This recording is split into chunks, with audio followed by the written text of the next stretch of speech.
غریب باپ اپنے گھر کے برآمدے میں ٹہل رہا ہے، مہمان کی طرف نگاہ اٹھا کر دیکھ رہا ہے، پتہ چلا بلورو آ گئے، مہمان آ گئے، دیوانے کی طرح، پاگل کی طرح، مجنوں کی طرح، اتنا نہیں خبر ہے کہ پیر میں چپل ہے کہ نہیں ہے، بھاگتا ہے کہیں کوئی کسر نہ رہ جائے مہمانوں کی ضیافت میں، ارائی فرائی، چکن چلی، کاجو بادام اور نہ جانے کیا کیا سب لے کر کے آیا ہے، دسترخوان لگا دیا،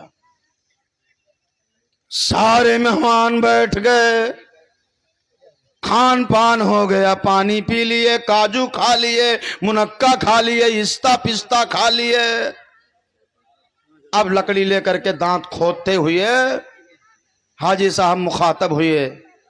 کہا اب لاؤ اصل کام کریں، اب اصل مانے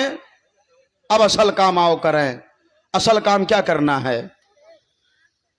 اصل کام یہ ہے، کہا اپنی بیٹی کو، سننا میرے بھائیو، اے بچے ذرا خاموش رہنا، کہا اپنی بیٹی کو میرے مہمانوں کے سامنے پیش کر دو، میرے مہمان جو آئے ہیں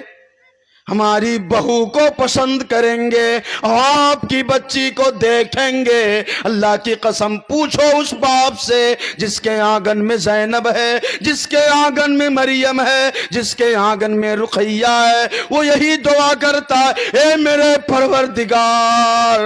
کاش میں مریم کا باپ نہ ہوتا، کاش میرے آنگن میں زینب نہ ہوتی، کاش میرے آنگن میں رقیہ نہ ہوتی، اللہ یہ زمین پھٹ جائے اور میں زمین میں دھس جاؤں، اے میرے پروردگار آج کیا دن ہے، ارے میری لاقتے جگر کے، میری نور نظر کے، اللہ میری لاڈلی کے دوپٹے تک کو آج تک میرے محلے کے لوگ نہ دیکھ سکے، آج میری لختے جگر گڑیا بن کر سب کے سامنے باری باری پیش ہوگی، اللہ یہ کیا زمانہ ہے، اللہ یہ کیا دور ہے، اللہ یہ کیسے لوگ ہیں، پر کیا کرے اگر مہمان کے سامنے پیش نہ کرے تو یہیں سے لوگ واپس چلے جائیں گے،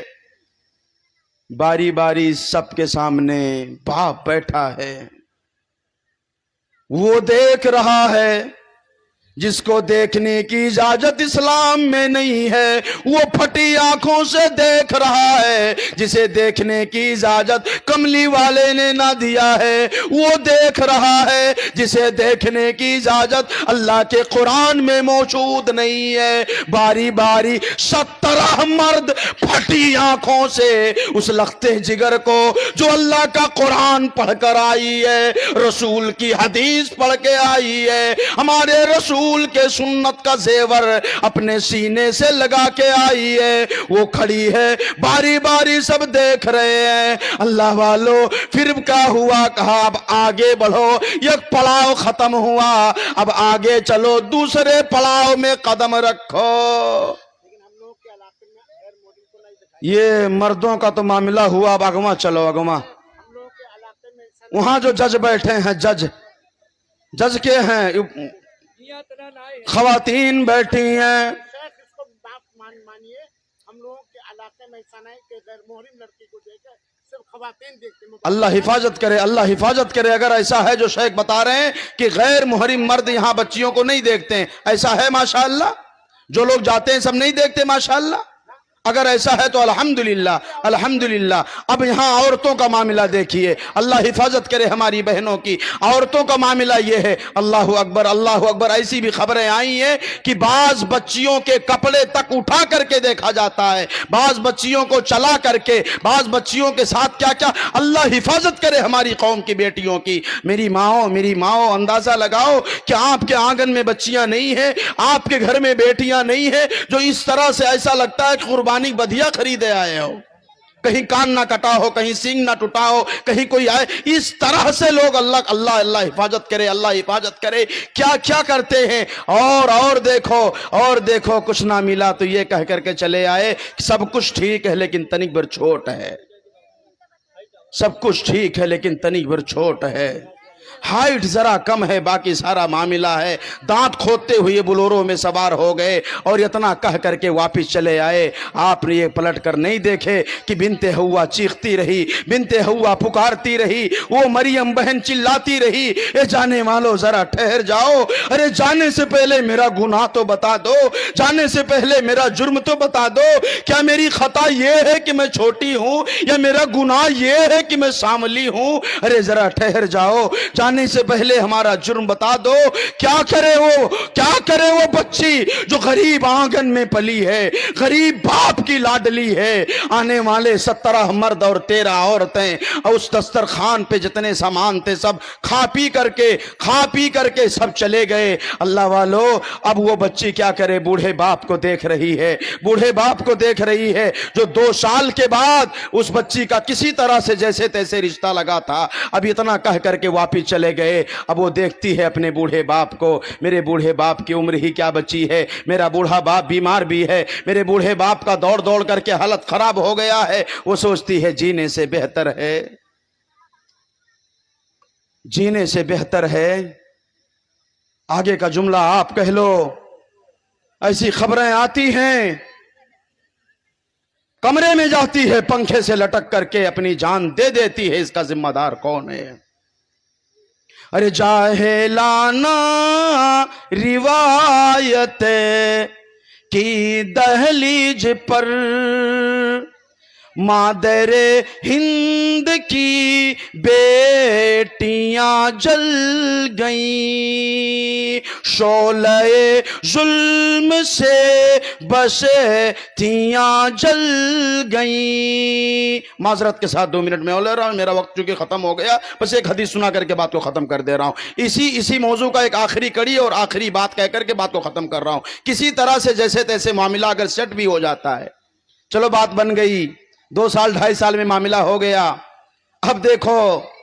موچھوں پر تاؤ دے کر کے, آئٹ کر کے, چودراہٹ کا حوالہ دے کر کے, لڑکا بی فارما ڈی فارما کیا کر رکھا ہے, اور ITI اور انجینئر کیا کر رکھا ہے. پھر دیکھو بات تو ایسے نہیں بننے والی, کم از کم آپ کو اتنا کیش تو دینا ہی پڑے گا, زمانے کے حساب سے, لوگوں کے حساب سے اتنا سامان کا انتظام تو کرنا ہی پڑے گا. اور سنو, ہمارے چونکہ بڑے لمبے خاندان ہیں نا, ہمارے تعلقات بھی بڑے وسیع ہیں, ہمارے چونکہ اطراف و اکنام میں بڑے لمبے معاملات ہیں, تو اس لیے آپ کے ہاں جو مہمان آئیں گے وہ کم سے کم مان کے چلیں 300 ہوں گے, اور ان کی ضیافت میرے حساب سے کرنی ہوگی. مجھے بتاؤ مہمان آپ کے ہیں, ضیافت وہ کیوں کرے؟ دعوت آپ نے دیا ہے, دسترخوان وہ کیوں لگائے؟ اور یہ جو سارے معاملات آپ کر رہے ہیں, علماء بیٹھے ہیں, اکابر علماء بیٹھے ہیں, ذمہ دار علماء بیٹھے ہیں, مسئلہ پوچھ لینا. وہ حدیث میں سنا کر کے بات کو ختم کر دے رہا ہوں. اللہ کے رسول جناب محمد الرسول اللہ صلی اللہ علیہ وآلہ وسلم نے کہا, میرے صحابہ بتاؤ مفلس انسان کون ہے؟ جواب ملا, وہ ہے جس کے پاس دینار و درہم نہ ہو اور زندگی جینے کا سامان نہ ہو. اللہ کے نبی نے کہا, اللہ کہا نہیں. کافر کہا, اے میرے صحابہ, میدان محشر میں جب ساری کائنات کے لوگوں کو جمع کر دیا جائے گا, جہاں چھوٹے بڑے بزرگ امیر غریب انبیاء شہداء نیک بد ساری کائنات کے لوگ جمع ہوں گے, آگے اللہ کے رسول کہتے ہیں, او میرے صحابہ سنو, آدم سے لے کر عیسیٰ تک, ابراہیم خلیل جیسا پیغمبر, موسیٰ کلیم جیسے پیغمبر, آیا کہ نفسی کے حالت میں ہوں گے. اللہ میرا کیا ہوگا؟ اللہ میرے بارے میں کہیں فیصلہ نہ سنا دے, یہ حال ہوگا میدان محشر کا. اس حدیث کو سنا کر کے میں اپنی بات ختم کر رہا ہوں. اللہ کے نبی کہتے ہیں کہ ایک بندہ اللہ کے پاس آئے گا اور اللہ عدل کی کرسی پر جلوہ افروز ہوں گے. بندہ اللہ کے پاس کھڑا ہوگا اور اس کے پاس سننا, اس کے پاس نماز کی نیکی, اس کے پاس روزوں کی نیکی, اس کے پاس صدقہ خیرات کی نیکی, اتنی نیکیاں لیے ہوگا کہ اس کے قدم جنت کی طرف بڑھیں.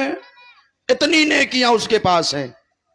اتنے میں ایک دوڑ کے آنے والا دوڑ کے آئے گا اور کہے گا اے مالک یوم الدین, ایک قیامت کے روز کے مالک,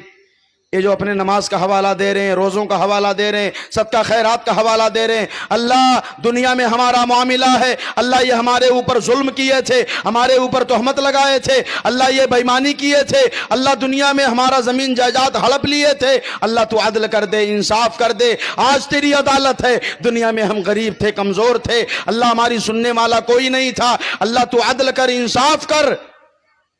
عدل اور انصاف یہ ہوگا کہ چودراہٹ تو دنیا میں دفن، شان و شوکت دنیا میں ختم، اگہا بگہا کل ختم ہو گیا، یہاں تک کہ میدان محشر میں جو کھڑے ہیں بلا کفن کے، بلا کپڑے کے، برہنہ کھڑے ہیں، اب وہاں تو کچھ ہے پلے تو نیکی ہے، اب وہی نیکیاں اٹھا کر کے فریادیوں کو دے دیا جائے گا۔ اللہ والو اب دامن میں کچھ بچا نہیں ہے۔ آپ یہ کہہ سکتے ہو مولانا ہم بے ایمان نہیں ہیں، ہم نے سکھرام پور میں کسی کا ایک منڈی بے ایمانی نہیں کیا ہے، ہم نے کسی کے اوپر ظلم نہیں کیا ہے، پر اللہ والو میرا ایک سوال ہے،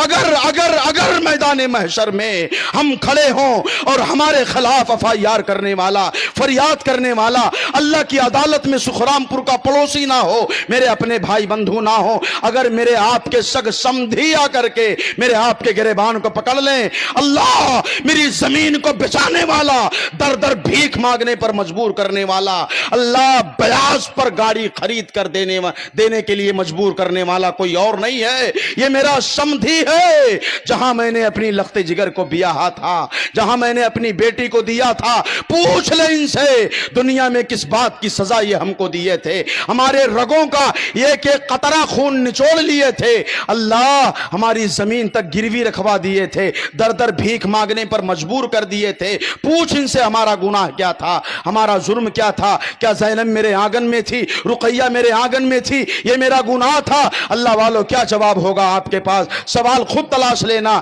اللہ والو اللہ کے واسطے بخش دو بہنوں کی عزتوں کو، بخش دو بیٹیوں کے آبروؤں کو۔ بعض لوگ یہ کہہ جاتے ہیں مولوی صاحب مانگے نہ ہی ہیں، اپنے مرضی سے دہیس ہے، مرضی سے نہ ہی مجبوری سے دہیس ہے، کہا تھا اپنے خوشی سے دیتا ہے، سمدھی بھی آج پہلے اتنا خوش ہے 5 لاکھ نقد دے دین، 3 ٹالی سامان دے دین، بیہوک بعد 500 بدائی نہیں ملت ہے۔ اللہ کے واسطے دنیا میں زندہ ہو، اگر سمدھی زندہ ہو، جاؤ اپنے سمدھیوں کو بلا کر کے معافی تلافی کا معاملہ کر لو، یہ معاملات ہیں، یہ حقوق العباد ہیں، آپ نے ناجائز مال کو ہڑپا ہے، اور یہ اس کے حقوق جو آپ ہڑپے ہیں، اور اگر اس کی ادائیگی دنیا میں نہیں کرو گے تو اللہ کے ہاں دینا پڑے گا، اور اللہ کے ہاں آنگن میں دامن میں کچھ ہے نہیں، لہٰذا آپن قبر اپنے ہاتھ سے نہ کھودو، وہ بہو وہ بیٹا جس کے لیے ہم اور آپ یہ کام کر کے بیٹھے ہیں وہ کوئی کسی کے کام آنے والے نہیں ہوں گے، لہٰذا ہم کو آپ کو اپنی فکر خود کرنی ہے۔ یہ چند منتشر باتیں تھیں جو میں نے آپ کے حوالے کی ہیں، اللہ سے دعا ہے کہ اللہ تعالی ہم کو آپ کو من جملہ باتوں پر عمل کی توفیق عطا فرمائے، اور اس طرح کے تمام تر رسم و رواج سے اللہ تعالی ہماری آپ کی حفاظت فرمائے۔ قوم کی بیٹیوں کے بارے میں سوچو، آج کتنی ایسی بہنیں بیٹھی ہیں، عمر لمبی ہو گئی، شادی نہیں ہو رہی، کیوں؟ باپ کو طاقت نہیں ہے مہمانوں کی ضیافت کرنے کا۔